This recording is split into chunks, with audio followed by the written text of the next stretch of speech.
Hello, everybody. Brian McKenzie here from Critical Skills. This is a short video about PowerPoint do's and don'ts. This is a video to address using PowerPoint for your in-person presentation. I realize this is a little bit meta in terms of you're watching an online recorded video about using PowerPoints for in-person live presentations. But once you wrap your head around that, I hope that this will be helpful. Okay, so let's go ahead and get started. Now, key points that we're going to talk about. Well, the first is why use PowerPoint at all for an in-person presentation. It's not clear that you would necessarily use an in-person or a PowerPoint for an in-person public speaking event. So we'll talk about that. We'll also talk about the difference between in-person use of PowerPoint for in-person and then some of the other PowerPoints that you're exposed to, particularly when it comes to online PowerPoints, teaching PowerPoints. And the purpose of a PowerPoint for public speaking for a presentation is very different. So just in terms of that, we'll talk about some issues there, some differences to be mindful of. We'll then talk briefly about some design considerations, and then I'll offer some concluding thoughts about the use of PowerPoint for public speaking. Okay, so why use PowerPoint at all? And actually, this goes for any of these slide deck programs, Prezi or any of the other ones that are out there. Why use it at all? So if you're giving a in-person presentation, why use PowerPoint at all? And the short answer is you should use PowerPoint to enhance the persuasive element of your presentation. Now we can unpack that a little bit, but in general, I mean, there would be a lot of people who are very critical of the use of PowerPoint. There's a famous person named Edward Tuff who writes a lot about presenting information, particularly data visualizations. We'll encounter him next semester. But he has a huge critique about what he calls the cognitive, downside or the cognitive consequences of using PowerPoint. So it's not a given that you would use PowerPoint in an in-person presentation. So when you do use it, the purpose should be to enhance the persuasive element of your presentation. You want to use it to enhance audience engagement, right? So not to, which can happen with PowerPoints, to actually decrease audience engagement. You want to enhance audience engagement. And finally, you want to support the organization of your speech with the PowerPoint or structure the story or the narrative that you're unfolding there. Now, the crucial thing is that the PowerPoint is an adjunct to the presentation, right? So the PowerPoint is not the focus of the presentation. It's a support for the person who's doing public speaking. That's the crucial thing. So when you're designing your PowerPoint, you must think about it in those terms. That is not the end. The public speaking is the end, and the PowerPoint supports that. And this goes to the next point, which is important. And that's the difference between using PowerPoint for in-person public speaking versus using PowerPoint in other contexts. You no doubt have been exposed to a lot of PowerPoints at this point. Poor Edward Tuff would say, that it's bad, the number of PowerPoints you've had inflicted on you. And the crucial thing you have to understand is that there's big differences between how PowerPoint gets used, especially for online, for teaching, either online or in person, versus how we want to see you use PowerPoint in a public speaking context. So in public speaking, PowerPoint should not be the content. So, otherwise, why are you there? right? If everything is in the PowerPoint, then we don't actually need public speaking. You could just press play and leave the room. And that's the crucial thing, that PowerPoint supports the public speaker. It's not the content. The content is the public speaker, and PowerPoint supports that. So the teaching PowerPoints almost serve as repositories, and some of the teaching PowerPoints, from a design consideration, they don't make a lot of sense. They're very heavy on content, a lot of text walls, a lot of information, and a lot of slides. And the reason the teaching PowerPoints are like this is because it's a repository. So you're going to get an exam. So basically, here's a slide deck of information that you will learn, and then it will be regurgitated on the exam. So in a way, it's a sort of a get out of jail for the lecturer, because anything that they can't cover in a 50-minute class, they can have it in the slide deck, and then know that the students can review it afterwards. So teaching PowerPoints, the actual emphasis is on content, for better or worse. I mean, some people would argue that it shouldn't go that way. I would probably agree with it, but that's what we see with a lot of teaching PowerPoints. Whereas with the public speaking PowerPoint, it's really about supporting your points, emphasizing your points, right? Performance, body language, presence is more important for in-person public speaking.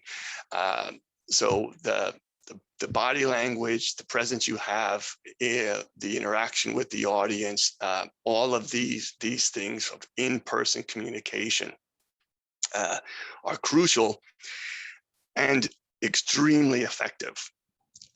So you want to basically take advantage of the power of in-person communication.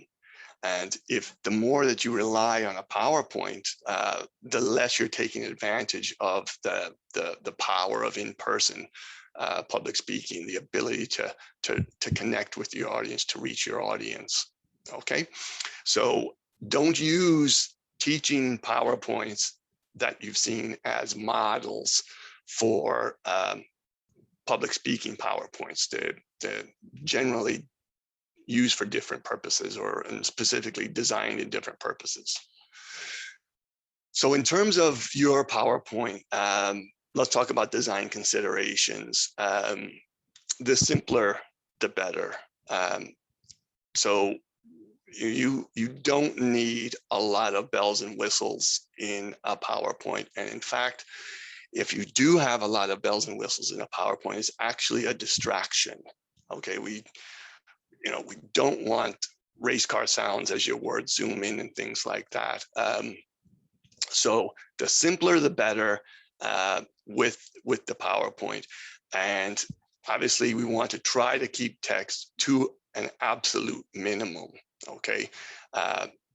Be very mindful of accessibility. So for font, you want a font that is readable.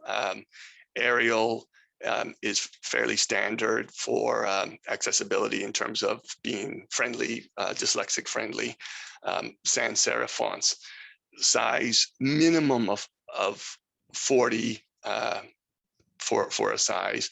And then just be mindful of the colors, because there's actually a high percentage of people who are colorblind. So you want to be mindful of that. And then in terms of design, use the PowerPoint slide to emphasize and support points rather than compete with you as the speaker. So a great use of a PowerPoint slide in a public presentation would be a very clear, well laid out, simple graphic. And then you talk about it. The mistake that a lot of students might make is to have a two kind of panel slide with the graphic and then a bunch of text that explains the graphic. But what are you there for? You're there to explain it. And this is important because it's the tendency of a student can be to use the PowerPoint as a crutch, so that rather than master the information yourself, you put it on the PowerPoint, then you basically get the information off your PowerPoint. For in-person public speaking, that's really ineffective. So if you have a simple graphic you're projecting, and you talk about it to the audience and explain it, that's much more effective than having the graphic and then bullet points and you read the bullet points.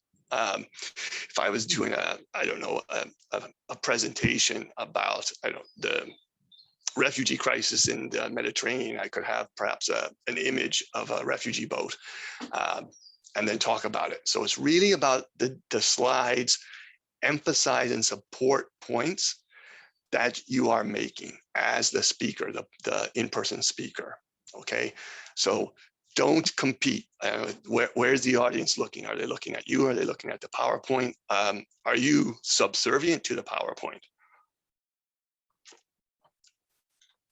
And then you want to kind of make sure that you're checking resolution of images. So if you're making a PowerPoint on a laptop or a computer, and you find an image, it might look fine, but actually when it's projected on a screen, a big screen, the resolution of the image might be very grainy. And again, that if that happens, that would be quite a distraction. So check the resolution of your images. Okay, so concluding thoughts. Focus on your speech and public speaking, not the PowerPoint. So what you want to think about is that you have an essay that you've written, an academic essay, and you're converting it into a presentation. So the emphasis is on public speaking. How do you design an effective speech?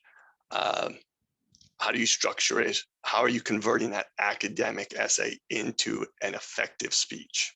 Okay.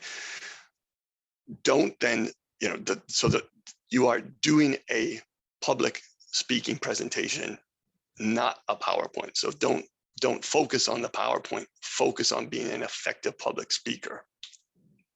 And as I mentioned, PowerPoint is best used to support and emphasize points. Okay, that's what you want to do it for. Simpler the better, and emphasize support points with PowerPoint slides. And then finally, practice your speech, practice the timing, practice interactions with the PowerPoint. So we see particularly, that students often struggle to do a 5-minute presentation. So you have to practice your speech, practice the timing.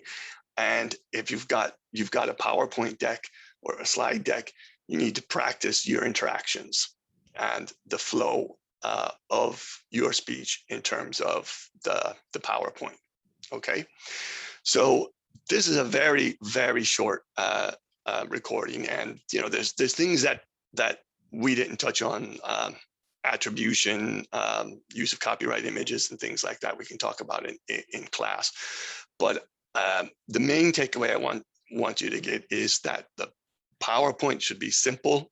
It should be used for support. Okay, and really try to focus on the element of in-person public speaking. We'll actually talk about digital presentations as their own thing, but for the in-person speaking, we want you to really focus on being that physically present in-person public speaking, and how PowerPoint can be used to support that presentation, not dominate it. Okay, I'll see you in class.